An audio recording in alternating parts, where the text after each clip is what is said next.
तो 3 साल से धरना प्रदर्शन कर रहे थे, किसी की नजरों में नहीं आए। धर्म परिवर्तन कर लिया, खबरों में आ गए। लेकिन सवाल अब भी वही है कि क्या इन सब की घर वापसी हो पाएगी। चलिए बात करते हैं झारखंड के जमशेदपुर की। जमशेदपुर शहर में चलती बस से लड़कियां कूद रही थी। पहले एक लड़की ने छलांग लगाई, फिर दूसरी लड़की ने। दोनों को चलती बस से छलांग लगाता देखकर उनके आसपास भीड़ जमा हो गई। जख्मी हालत में उन्हें अस्पताल में भर्ती करवाया गया। पता चला कि बस में सवार कुछ मनचले उन्हें छेड़ रहे थे, लेकिन बस में सवार सारे यात्री तमाशा देख रहे थे। लड़कियों को बचाने कोई भी नहीं आया। मजबूरन दोनों लड़कियां चलती बस से कूद पड़ी। अस्पताल में भर्ती इस लड़की ने अपनी इज्जत बचाने के लिए चलती बस से छलांग लगा दी। एक और लड़की ने इसका साथ दिया। दोनों खौफ में थी। चलती बस में कुछ मनचले इनके साथ छेड़खानी कर रहे थे। लोग देख रहे थे, लेकिन उन्हें रोकने वाला कोई नहीं था। लड़कियों ने ड्राइवर से शिकायत की, कंडक्टर को बताया, फिर भी मनचले नहीं माने तो ड्राइवर से बस रोकने को कहा।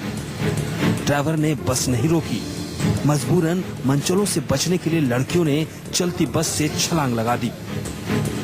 वो बस से आ रही थी तो लड़का लोग बस में बैठे कुछ छेड़खानी कर रहे थे, तो बस वाले को रोकने के लिए बोली तो बस वाला रोका नहीं। तो फिर दूसरा बार बोली तो नहीं रोका। जब तीसरा बार रोकने के लिए बोली तो नहीं रोका, तब ये गेट से कूद गई।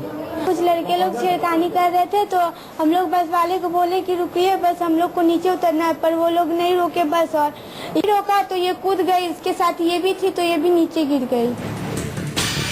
घटना झारखंड के जमशेदपुर की है। जानकारी के मुताबिक साक्षी के एक स्कूल की छुट्टी होने के बाद कुछ छात्राएं एक बस में सवार होकर वापस घर लौट रही थी।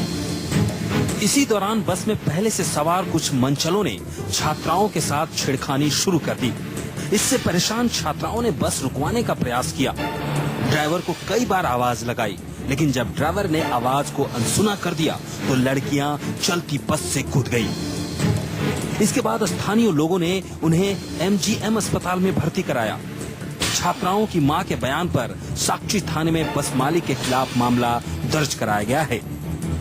स्कूल से आते टाइम एक छात्रा के साथ किसी युवक ने अभद्र व्यवहार किया, जिसकी उसने शिकायत बस के स्टाफ को भी दी, परंतु उनके द्वारा कोई रिस्पॉन्स नहीं लेने के कारण या अन्य किसी कारण की वजह से वो लड़की ने बस रोकने के लिए कहा तथा उसी क्रम में जल्दबाजी में उतरने के चक्कर में, बचने के चक्कर में वो लड़की को चोट आ गई। अभी हालत उसकी बिल्कुल नॉर्मल है।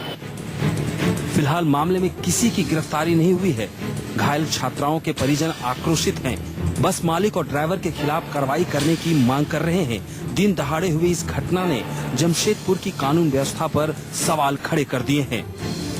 महिलाओं के लिए और खासतौर पे नौजवान लड़कियों के लिए सफर करना जानलेवा साबित हो रहा है, और वो इस वजह से क्योंकि कोई भी कायदे कानून जो बसों में सेफ्टी के लिए जो जस्टिस वर्मा कमेटी ने भी रिकमेंड किए थे उनको लागू नहीं किया जा रहा। इतना स्ट्रॉन्ग क्रिमिनल लॉ एक्ट आया 2013 में निर्भया की हत्या और रेप के बाद, और उसके बावजूद महिलाओं को हम लोग प्रोटेक्ट नहीं कर पा रहे हैं। एक बच्ची जमशेदपुर में चलती हुई बस से कूद के अपने को बचाती है, अपनी इज्जत बचाती है, और बाद में पुलिस सिर्फ 3 लोगों को अरेस्ट करती है। हैरानी की बात है। सबसे ज्यादा हैरानी इस बात की होती है कि बस में बाकी यात्री भी मौजूद थे, लेकिन लड़कियों के साथ छेड़खानी का किसी ने विरोध नहीं किया। लोगों के आंखों के सामने लड़कियों ने बस से छलांग लगा दी, जिसके बाद बस रुकवाई गई। ऐसी घटनाओं पर लोगों की चुप्पी बड़े सवाल खड़े करती है। Bureau report, news 24।